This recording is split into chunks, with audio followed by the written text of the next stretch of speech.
Ang intense ng mga kaganapan ngayon sa abot kamay na pangarap sapagkat wala nang ang lusot si Doc Carlos dahil sa matutuklasan sa kanya ni Annalyn. Dito nga ay gulat na gulat si Annalyn dahil sa mga mababasa niyang chat ni Doc Carlos sa anak nitong si Zoe.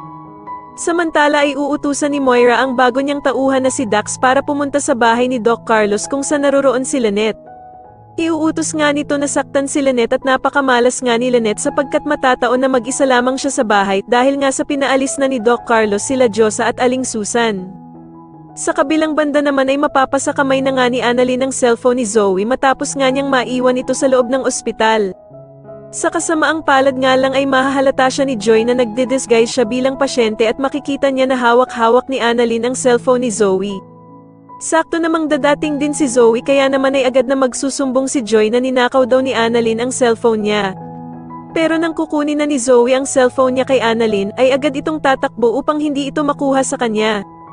Plano pa nga sanang tumulong ni Joy kay Zoe na habulin si Annalyn ngunit pipigilan siya ng mga kaibigan ni Annalyn. Magtatagumpay naman si Annalyn dahil sa makakapagtago ito kaya naman ay hindi na siya maabutan ni Zoe. Samantala habang nagtatago naman si Annalyn ay biglang tatawag ang bruhang si Moira sa cellphone ni Zoe. Agad namang magsasalita si Moira dahil akala niya nga na si Zoe talaga ang may hawak ng cellphone niya. Sobrang ikakagulat naman ni Annalyn ang mga maririnig niya dahil tama nga daw ang kutob niya na sila Moira talaga ang may hawak sa kanyang lolo Pepe. Sa tingin niyo dito na nga kaya malaman ni Annalyn na si Doc Carlos talaga ang tunay na ama ni Zoe, mas lalo na nga talagang nagiging exciting ang mga susunod na kaganapan kaya naman ay mas lalo pa nating abangan ang mas lalong gumigandang abot kamay na pangarap. Maraming salamat po sa inyong panonood at sana po ay ma-subscribe niyo ako. Maraming salamat po.